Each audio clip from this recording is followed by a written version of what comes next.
नमस्कार दोस्तों, आप सभी का बायजूस एग्जाम रैप आईएएस में बहुत बहुत स्वागत है। आज है बुधवार, रात के 8 बज चुके हैं। इसका मतलब है समय हो चुका है हमारे साप्ताहिक अंतर्राष्ट्रीय संबंध सीरीज से जुड़े हुए एक और कार्यक्रम का। मेरा नाम है हर्षमीत सिंह और हम वापस आ गए हैं आपकी अंतर्राष्ट्रीय संबंध से जुड़ी हुई सीरीज को लेकर के, जहां पे हम लोग चर्चा करते हैं ऐसी सबसे महत्वपूर्ण खबरों की जो इस सप्ताह में चर्चा में रही, और ऐसी खबरें जो कि आपकी GS2 पेपर के लिए बहुत ज्यादा महत्वपूर्ण है। तो आइए देखते हैं हम आज किन किन खबरों के ऊपर चर्चा करने वाले हैं। ये हैं हमारे आज के 4 विषय।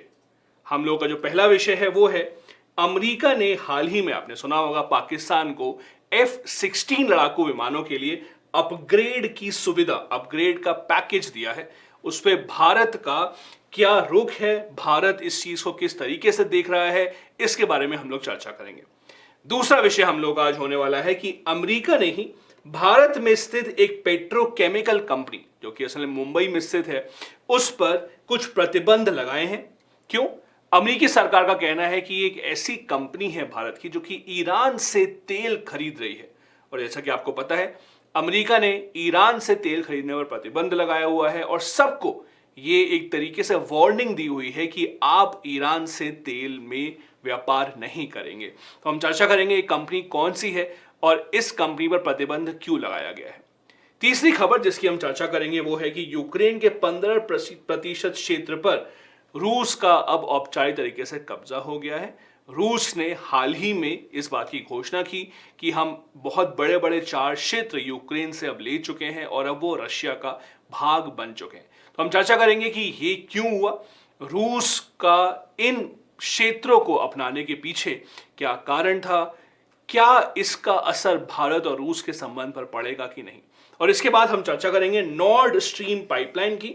नॉर्ड स्ट्रीम पाइपलाइन में जो तोड़फोड़ हुई है हाल ही में, हम चर्चा करेंगे नॉर्ड स्ट्रीम पाइपलाइन असल में क्या है, ये किस देश से किस देश तक जाती है, इसमें तोड़फोड़ की जो खबरें आ रही हैं उसमें कितनी सच्चाई है, वो कितना झूठ है, और इसके लिए असल में कौन जिम्मेदार है। तो ये है हमारे आज के 4 विषय।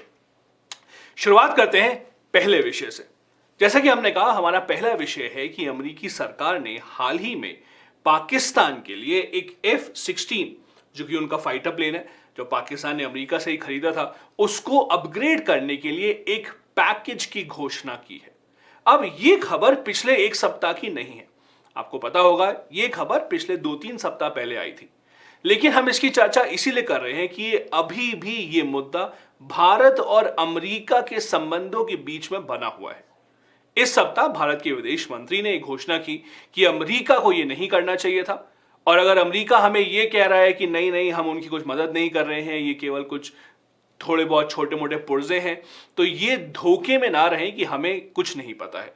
इसीलिए इन कड़े शब्दों के कारण ये खबर फिर से एक बार चर्चा में आ गई इस सप्ताह कि क्या अमेरिका भारत के साथ अपने संबंधों को बहुत ज्यादा सीरियसली नहीं ले रहा है, क्या अमेरिका अभी भी पाकिस्तान के करीब आना चाहता है।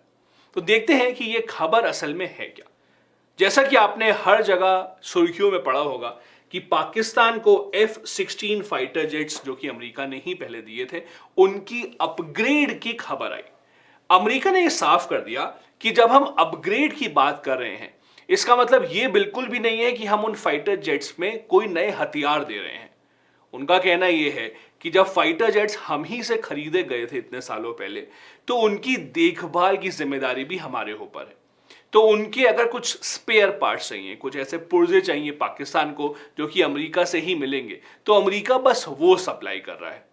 इसके अलावा अमेरिका कहता है कि जितने भी सॉफ्टवेयर और हार्डवेयर उस फाइटर विमान में थे, हम बस उसको थोड़ा सा अपग्रेड कर रहे हैं, हम कोई भी नया हथियार पाकिस्तान को F-16 में डालने के लिए नहीं दे रहे हैं।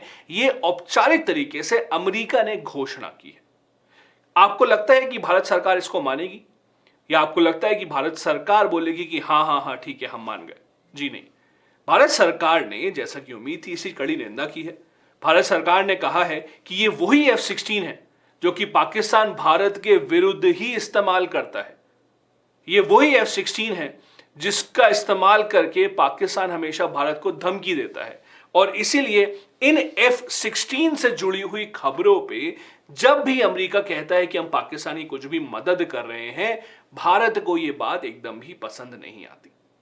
अब इसमें लोग अलग अलग तरीके की राय दे रहे हैं। कुछ लोगों का कहना है कि जब से रूस और यूक्रेन के बीच में युद्ध शुरू हुआ, भारत ने यूक्रेन के युद्ध में रूस का ही साथ दिया।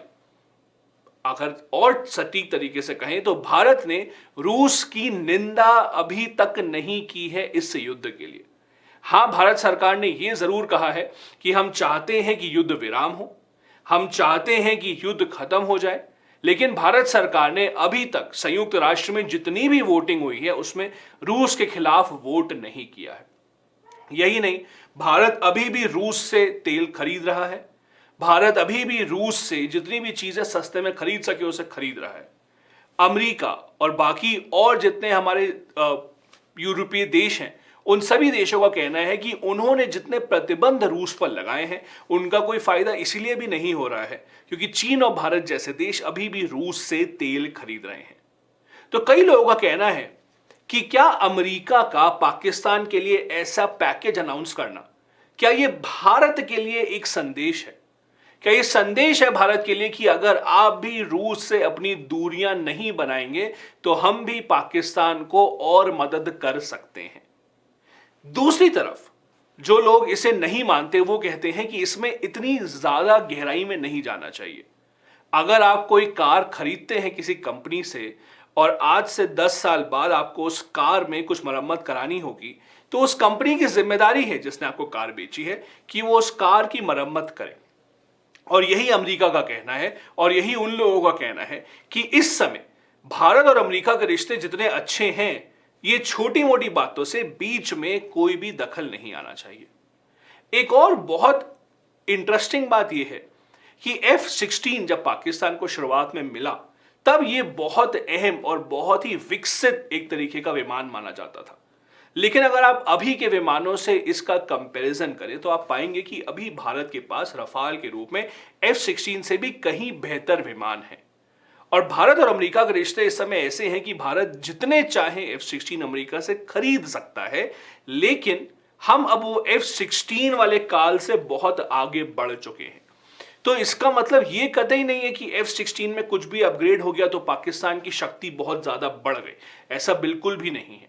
लेकिन हां, ये वही F-16 है जिसके कारण पाकिस्तान हमेशा भारत को धमकी देता आया है और इसीलिए F-16 का जब भी नाम आता है तो भारत में और भारतीय सरकार ने हमेशा इसकी निंदा ही की है।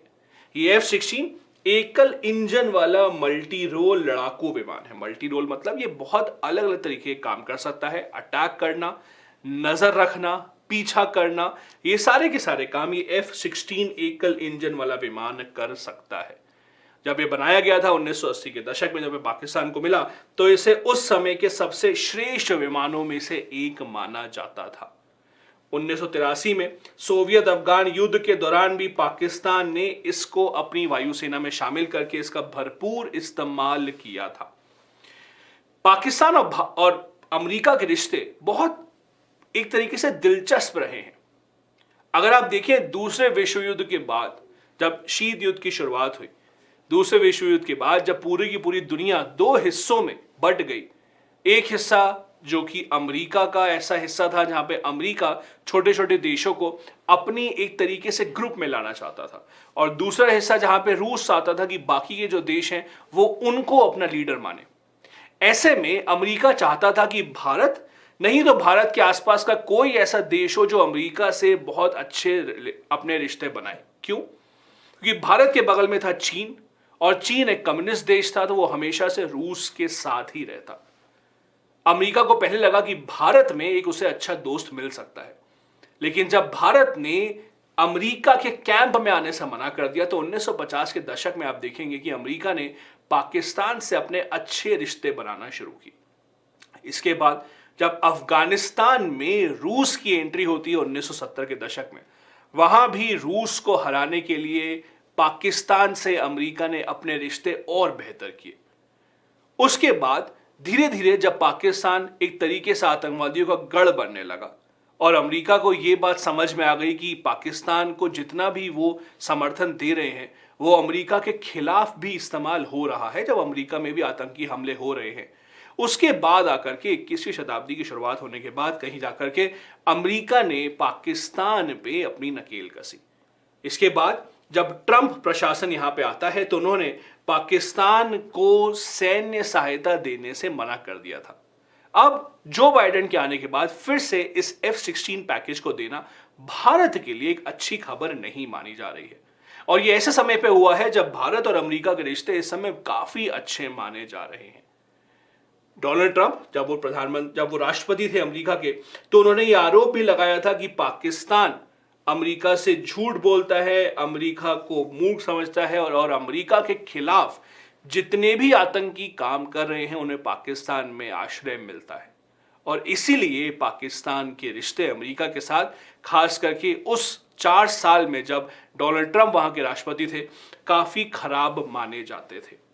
लेकिन फिर भी अगर आप उससे पहले जाएं, 1980 के दशक में अमेरिका ने पाकिस्तान को F-16 विमान दिया था। जैसा कि मैं आपको पहले भी बता चुका हूं, अमेरिका ने पाकिस्तान को ये विमान इसीलिए दिए थे क्योंकि अमेरिका के लिए इस क्षेत्र में भारत, पाकिस्तान, अफगानिस्तान, चाइना, इस क्षेत्र में बहुत जरूरी था अमेरिका के लिए कि उनके पास कोई बहुत घनिष्ठ मित्र हो, ऐसा मित्र जिसका इस्तेमाल वो चीन के खिलाफ या चीन पर नजर रखने के लिए कर सकते हैं, ऐसा मित्र जिसमें वो बेस बना के खाड़ी देशों से अच्छे संबंध रख सकते हैं। और यहीं पे एंट्री होती है पाकिस्तान की। इसके बाद जब रूस की एंट्री होती है अफगानिस्तान में, तो एक और बहाना मिल जाता है अमेरिका को पाकिस्तान की मदद करने के लिए। और इसीलिए F-16 अमेरिका ने पाकिस्तान को दिया था। जैसा कि मैं आपको पहले भी बता चुका हूं, F-16 उस समय के सबसे विकसित विमानों में से एक माना जाता था और अभी भी ये विमान अच्छे विमानों की श्रेणी में ही आता है। अब बात करते हैं कि भारत को इससे क्या दिक्कत है। जैसा कि मैंने आपसे कहा, इस समय भारत के पास F-16 से बेहतर विमान मौजूद हैं रफाल के रूप में। इस समय F-16 दुनिया का सबसे विकसित विमान नहीं माना जाता है और भारत के अमेरिका के साथ संबंध भी ऐसे हैं कि अगर हम चाहें तो आज के आज जितने चाहे F-16 या उससे बेहतर विमान अमेरिका से खरीद सकते हैं। तो ये जो भारत को बुरा लगा या भारत की जो चिंता है वो इसीलिए नहीं है कि F-16 अगर पाकिस्तान के पास अपग्रेड होकर आ गया तो पलड़ा उनकी तरफ आ जाएगा। भारत की चिंता ये है कि हमने उम्मीद नहीं की थी कि ऐसी परिस्थितियों में अभी भी अमेरिका आगे जाकर के भारत के एक तरीके से विपरीत देश या विपक्ष के देश की मदद करेगा और इसीलिए भारत को इसकी चिंता है। भारतीय विदेश मंत्री ने साफ साफ शब्दों में ये कहा कि अगर अमेरिका ये समझ रहा है कि वो ये कह के कि नहीं हमने तो बस छोटे मोटे पुर्जे दिए हैं, अमेरिका समझता है कि वो और देशों को पागल बना सकता है, तो ऐसा नहीं है। अगर उनकी अंग्रेजी भाषा में कहूं तो उनका कोड था, America is not fooling anyone, मतलब कि ये भारत को आप पागल मत बनाइए ये केवल बोल के कि नहीं हमने कल छोटे मोटे पुर्जे दिए हैं। अगर $450 मिलियन का अगर ये पूरा पैकेज है तो इसमें छोटे मोटे पुर्जों से और ज्यादा कुछ ना कुछ जरूर होगा और यही बात भारत के विदेश मंत्री ने भी बोली। पाकिस्तान को सैन्य सहायता प्रदान करने के निर्णय में भारत को नाराज किया है क्योंकि ये वही F-16 है जिसको पाकिस्तान ने 2019 में बालाकोट हवाई हमलों के बाद इस्तेमाल किया था भारत के विरुद्ध। तो F-16 से जैसे मैंने कहा भारत की बहुत सारी एक तरीके से पुरानी यादें जुड़ी हुई हैं क्योंकि भारत के खिलाफ इसका इस्तेमाल हुआ है। ये हमारा पहला विषय था जो इस सप्ताह चर्चा में रहा। हमारा दूसरा विषय जो इस चर्चा में हम लोग जिसके बारे में चर्चा करेंगे वो ये है कि अमेरिकी सरकार ने भारत की एक पेट्रोकेमिकल कंपनी पर प्रतिबंध लगाया ये बोल के कि वो ईरान के साथ तेल का व्यापार कर रहे हैं। और जैसा कि आपको पता है अमेरिका ने ईरान पर बहुत सारे प्रतिबंध लगाए हैं। अमेरिका ने यह भी बोला है कि दुनिया भर में कोई भी देश कोई भी कंपनी अगर ईरान से खास करके तेल का व्यापार करेंगे तो हम उन पर प्रतिबंध लगाएंगे। अब ये जो भारत की एक कंपनी है, इस कंपनी का बहुत एक छोटी सी कंपनी है मुंबई में, तो ये कंपनी इतनी महत्वपूर्ण नहीं है। यूपीएससी एग्जाम के लिए आपको तथ्य याद होने से ज्यादा जरूरी है कि आपको मुद्दा समझ में आना चाहिए। तो इस खबर में मुद्दा ये बिल्कुल भी नहीं है कि भाई भारत की कौन सी कंपनी है जिस पे ऐसा प्रतिबंध लगाया गया। मुद्दा ये है कि ऐसा क्यों हुआ और अभी भी ईरान से तेल लेने पर प्रतिबंध क्यों है।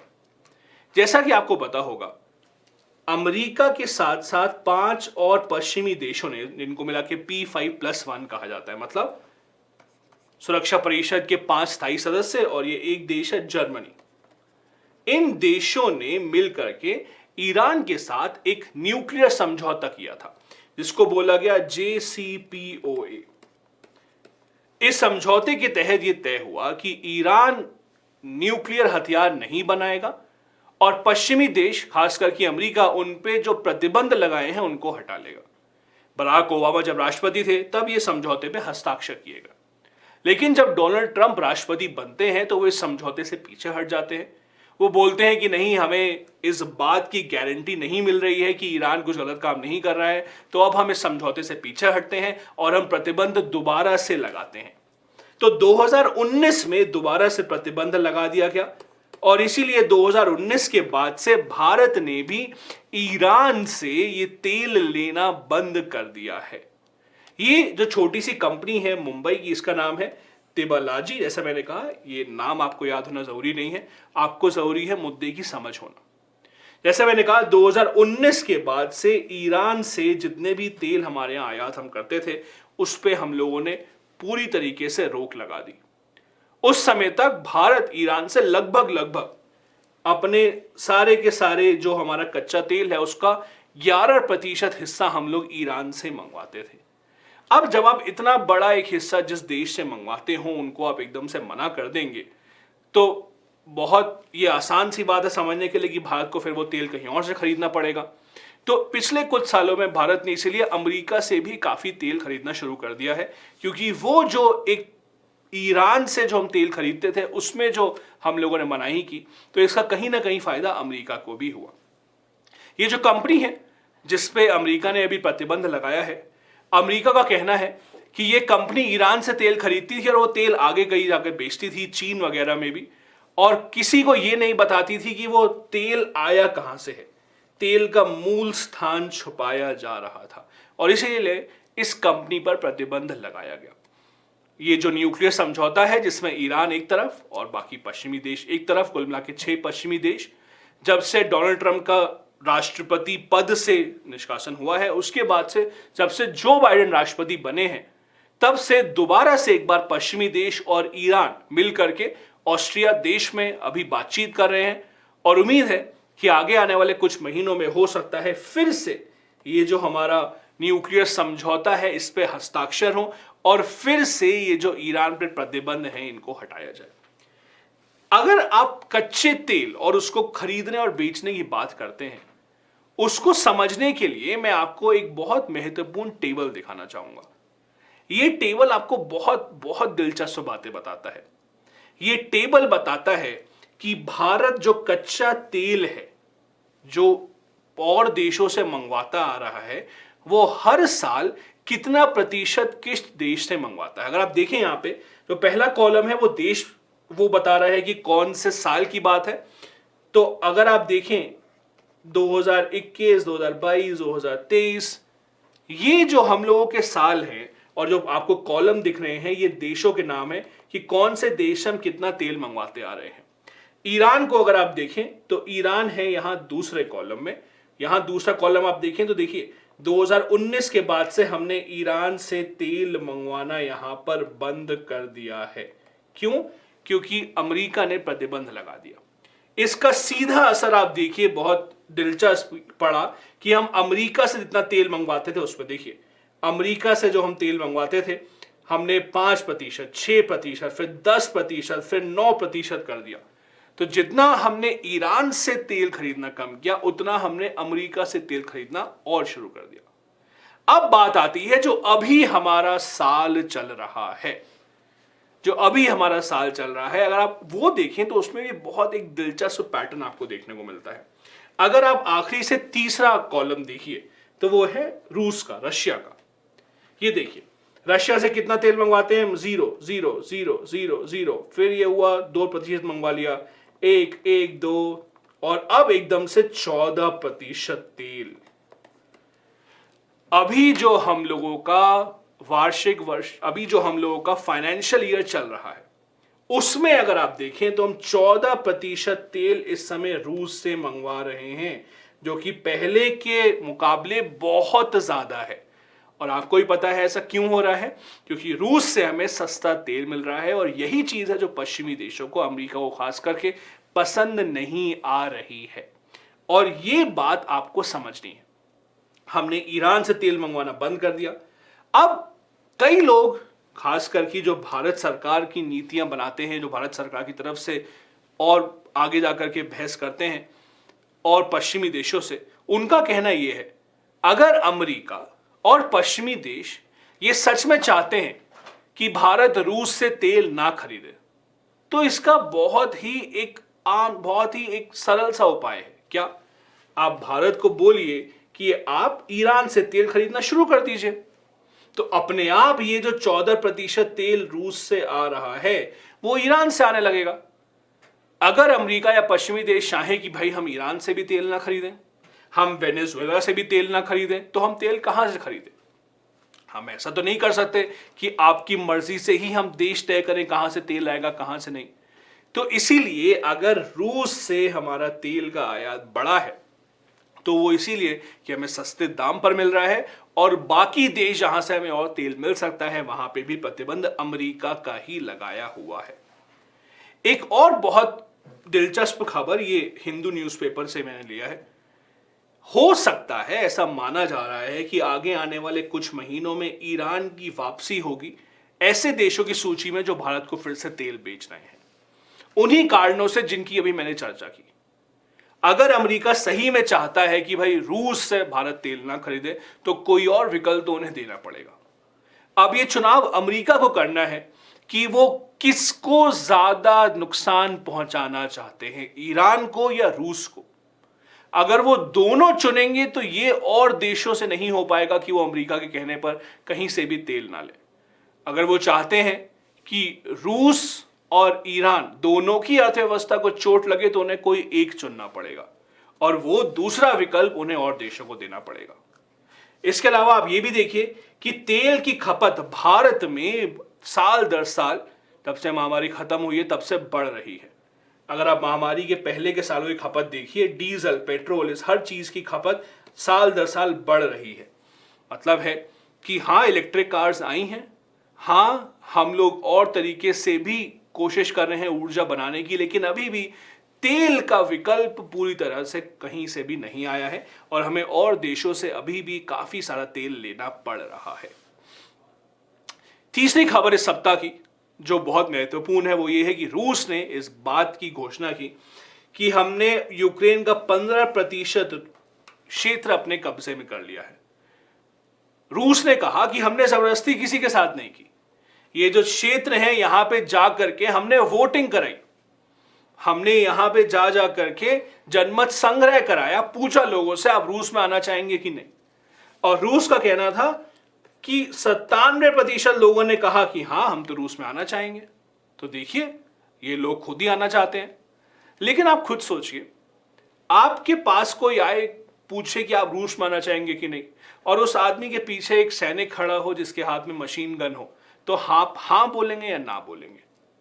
आश्चर्य तो ये होना चाहिए कि वो 3% लोग कौन है इन्होंने हाँ नहीं बोला, क्योंकि इस तरीके का जनमत संग्रह जब कराया जाता है तो वो एक खुली छूट से नहीं, एक दबाव से कराया जाता है कि या तो बोलिए हाँ, या फिर आपको हाँ बोलने लायक ही नहीं रखा जाएगा। और इसीलिए पश्चिमी देश या कोई भी देश दुनिया का इसे मानने को तैयार नहीं है कि किस तरीके से ये क्षेत्र हैं ये रूस का हिस्सा बन सकते हैं। मैं पहले आपको इन 4 क्षेत्रों के नाम और इनका नक्शा दिखा देता हूं ताकि आपको समझ में आए। ये 4 क्षेत्र हैं डोनेट्स्क, लुहांस्क, ज़ैपोरिज़्ज़िया, खरसों, और इन चारों को ही अब रूस का हिस्सा मान लिया गया है। अगर आप ये नक्शा देखें तो आपको समझ में आएगा कि ये 4 क्षेत्र इतने महत्वपूर्ण क्यों हैं। इन 4 क्षेत्रों की हम बात कर रहे हैं, वो ये हैं लुहांस्क, डोनेट्स्क, ज़ैपोरिज़्ज़िया और खरसों। और आप देखें ये चारों के चारों रूस की सीमा से ही जुड़े हुए हैं, तो रूस के लिए इन पे कब्जा करना सबसे आसान था। लेकिन इसकी कहानी थोड़ी सी और पुरानी है। अगर आपको याद हो, ये पहली बार नहीं है कि रूस ने यूक्रेन पे किस तरह का हमला किया या रूस का कोई क्षेत्र अपने कब्जे में ले लिया। ये कहानी 2014 से शुरू हो चुकी थी। अगर आपको याद हो, 2014 में रूस ने यूक्रेन से एक और क्षेत्र लिया था, इसका नाम था क्रीमिया। ये देखिए यहां पे ये है क्रीमिया। अब आप पाएंगे कि 2014 में भी यही कहानी थी। रूस ने ये घोषणा की कि हमने क्रीमिया में जनमत संग्रह कराया है, लोगों से पूछा है आपको रूस का हिस्सा बनना है कि नहीं, सबने हां बोला, तो हम कौन होते हैं रोकने वाले। लेकिन अब दिक्कत ये थी, क्रीमिया तो रूस के कब्जे में आ गया था, लेकिन क्रीमिया तक पहुंचने का रास्ता नहीं था। क्रीमिया तक पहुंचने के लिए उनको यहां से जाना पड़ता था, मतलब कि जमीन से जुड़ा हुआ रास्ता अभी भी रूस के पास क्रीमिया से जुड़ा हुआ नहीं था। और इसीलिए क्रीमिया में अपनी बहुत ज्यादा भारी भरकम मशीनरी अभी भी रूस नहीं भेज पा रहा था। और ये रूस के लिए संभव हो पाया है अब, क्योंकि अब उन्होंने इन सारे क्षेत्रों पर कब्जा कर लिया है, मतलब कि वो क्रीमिया तक आराम से पहुंच सकते हैं। इसीलिए इन 4 क्षेत्रों को चुना गया। ये नहीं कि कुछ भी करके कहीं से कोई भी क्षेत्र, क्योंकि जब भी किसी भी तरीके के युद्ध की शुरुआत होती है तो देश पहले अपना लक्ष्य साध लेते हैं कि हमें इसमें हासिल क्या करना है। और रूस के लिए सबसे महत्वपूर्ण था कि वो क्रीमिया तक पहुंचने का रास्ता बनाए, जो कि वो यहां से बना चुके हैं। तो अब एक बार वापस आते हैं। रूस ने अपने ही कोई चहीते दोस्तों को यहां पे बिठा दिया और व्लादिमीर पुतिन ने बोला कि अब से ये लोग यहां के लीडर हैं और यही लोग इन देशों को, इन क्षेत्रों को चलाएंगे। बहुत बड़ी घोषणा की गई, एक बहुत बड़ा प्रोग्राम किया गया रूस में, जहां पे व्लादिमीर पुतिन ने ये घोषणा की।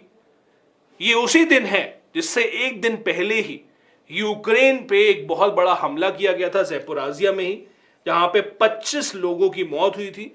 ये हमला किसी सैन्य कैंप में नहीं किया गया था, ये हमला सैनिकों पे नहीं किया गया था, ये हमला आम नागरिकों पर किया गया था, जहां पे 25 आम नागरिकों की मौत हुई थी। और उसी के एक दिन बाद ये घोषणा कर दी गई कि ये सारे क्षेत्र अब हमारे पास हैं। ये 4 क्षेत्र कुल मिला के यूक्रेन का 15% क्षेत्र बनाते हैं।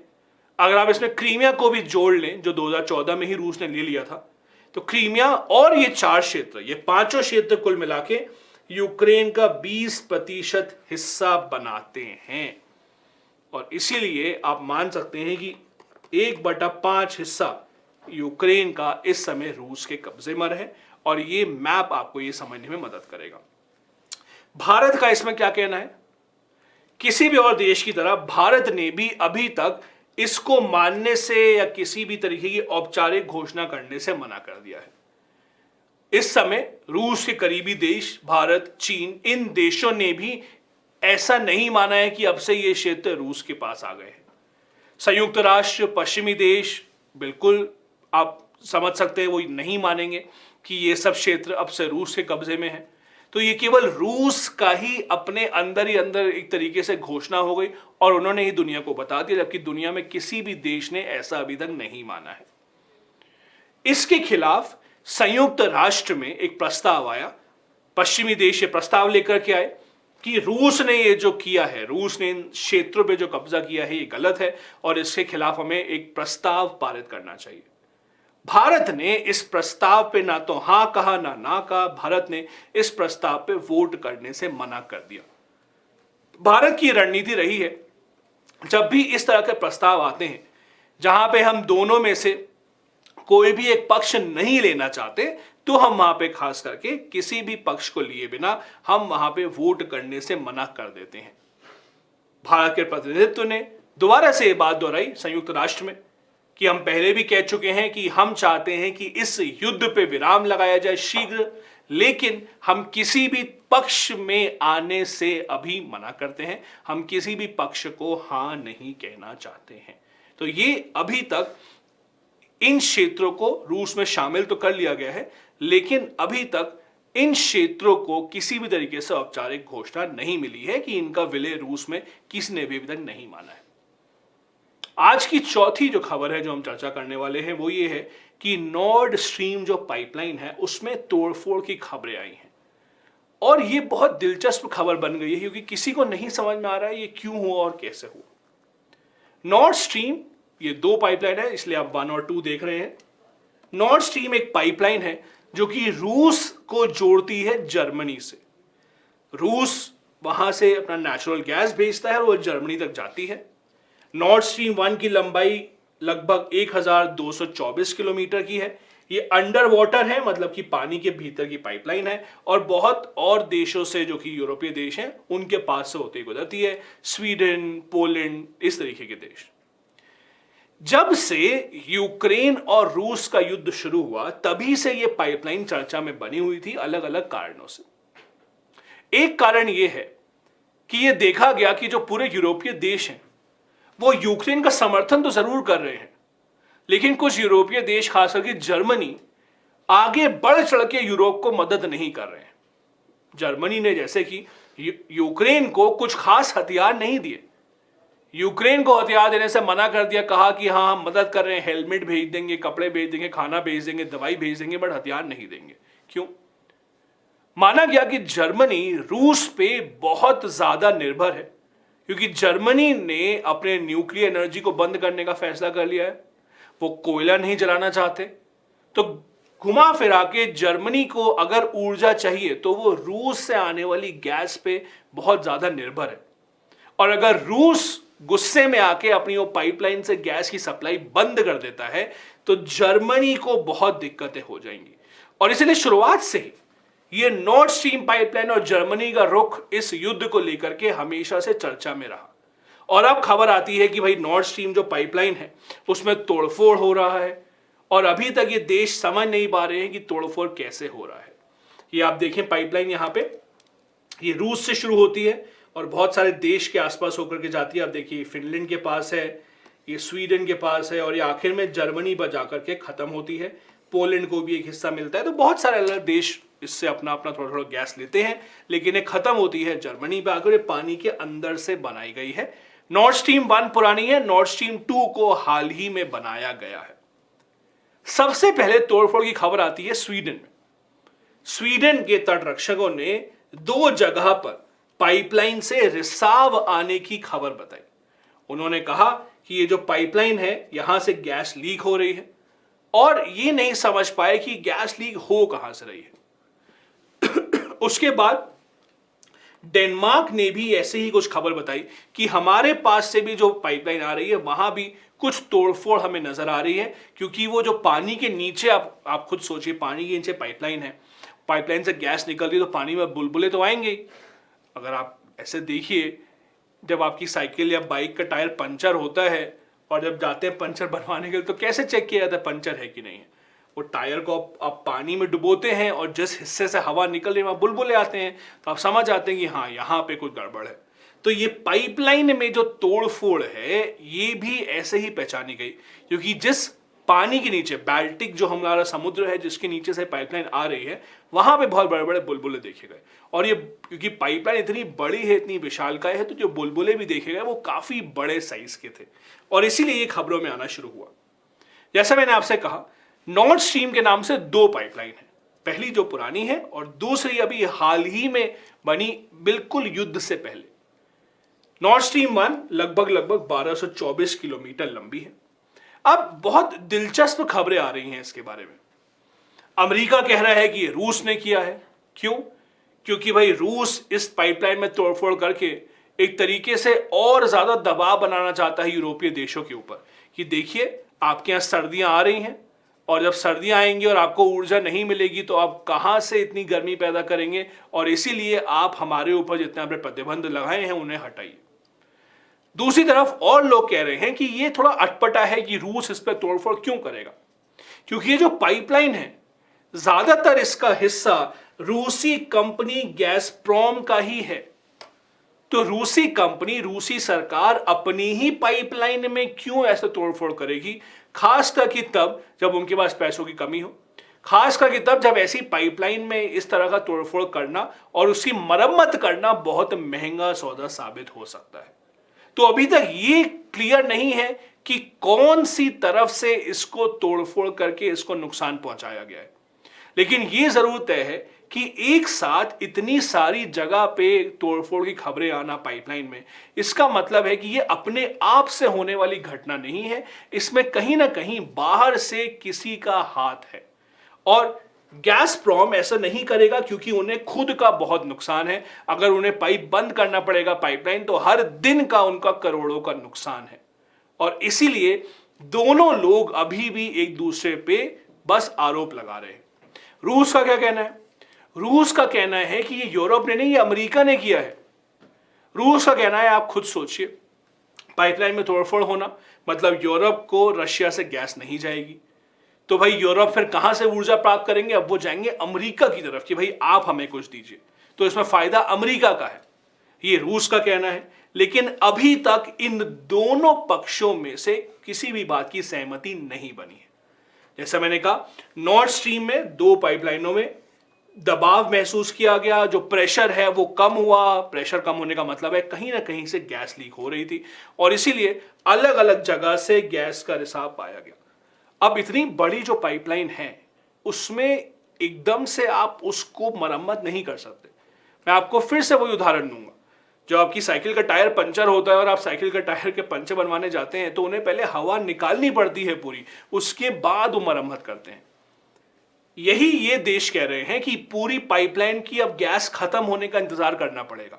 जब गैस बंद करेंगे और पूरी खत्म होगी, क्योंकि 1200 किलोमीटर लंबी पाइपलाइन में जो गैस है उसको खत्म होने का इंतजार करना मतलब उसमें भी अभी कुछ दिन सप्ताह लग सकते हैं और उसके बाद जाके इसकी मरम्मत शुरुआत होगी। तो अभी इतनी जल्दी इसकी मरम्मत नहीं होगी और ये तोड़ फोड़ जिसने भी की है, कुछ समय तक अभी पाइपलाइन से गैस आने जाने पर थोड़ा बहुत रुकावट जरूर होगी। जैसे मैंने कहा, यूरोप, अमेरिका, रूस एक दूसरे को इसका जिम्मेदार ठहरा रहे हैं। रूस का कहना है कि इसका फायदा केवल अमेरिका को होगा, अमेरिका का कहना है कि हमारा कोई लेना देना नहीं है दूर दूर तक, और ये रूस का ही किया धरा है ताकि रूस यूरोपीय देशों पर प्रतिबंध हटाने के लिए और दबाव बनाना चाहता है। अब रूस को लेकर के ज्यादातर लोग मानते हैं कि रूस का ये करना थोड़ा सा अटपटा होगा, क्योंकि जैसा मैंने बताया, रूस की रोज की कमाई है करोड़ों रुपए की जब वो गैस भेजते हैं यूरोपीय देशों में। दूसरी बात, ये जो पाइपलाइन है ये रूस की ही पाइपलाइन है, रूसी कंपनी ही इसकी मालिक है, मतलब रूसी कंपनी को ही मरम्मत करने का खर्चा भी देना पड़ेगा। तो वो क्यों अपने ही पैर पे कुल्हाड़ी मारेंगे ऐसे समय पर जब उन पे और चीजों के लिए भी प्रतिबंध लगाया जा रहा है। लेकिन यूरोपीय देश जैसे पोलैंड के राष्ट्रपति ने साफ साफ कह दिया कि हमें पता है ये रूस ने ही किया है। अमेरिका ने हालांकि अभी तक नाम नहीं लिया है, लेकिन पोलैंड, यूक्रेन ऐसे देशों ने साफ साफ कह दिया है कि ये रूस के अलावा कोई और देश नहीं कर सकता है। लेकिन अभी भी इसकी जांच होना बचा है। बहुत सारे सवाल हैं, इससे कौन क्या हासिल करेगा। जैसा मैंने कहा, रूस का कहना है कि इससे केवल अमेरिका को ही फायदा होने वाला है। यूरोपीय देश कह रहे हैं कि इससे हम क्या करेंगे, हमें तो और नुकसान होगा, सर्दियां आने वाली हैं, हम तो चाहते हैं कि गैस पाइपलाइन से गैस आए हमारे यहाँ। और रूस उधर कहता है कि भाई हमें तो कोई फायदा होने वाला नहीं है इससे। तो ये गुत्थी अभी भी सुलझी नहीं है। अभी भी इस गुत्थी को सुलझाने के लिए थोड़ा समय लगेगा कि कौन से देश हैं जो इसके लिए जिम्मेदार हैं, और पोलैंड या जर्मनी या यूक्रेन, स्वीडन, ये सारे देश इस क्षेत्र में हैं, क्या वो साथ मिलकर के इसके बारे में जांच पड़ताल कर भी पाएंगे कि नहीं। क्योंकि जब आप ऐसे युद्ध की स्थिति में होते हैं तो कभी भी ऐसा नहीं होगा कि 2 अलग अलग साइड एकदम मान ले कि हाँ आप भी सही कह रहे हैं और हम भी सही कह रहे हैं। तो इस तरीके की जो जांच पड़ताल होनी है, इसमें अरबों खरबों का खर्चा तो मरम्मत में जो होगा वो होगा, लेकिन इस जांच पड़ताल में क्या पता चल पाएगा कौन जिम्मेदार है कौन नहीं है, इसके लिए भी बहुत इंतजार अभी हमें करना पड़ेगा। और आगे के लिए हमें देखना है कि मरम्मत कैसे शुरू होती है। जैसे मैंने कहा, मरम्मत होने से पहले हमें इंतजार करना पड़ेगा कि वो पाइपलाइन से गैस पूरी तरह हटे और उसके बाद मरम्मत शुरू होगी।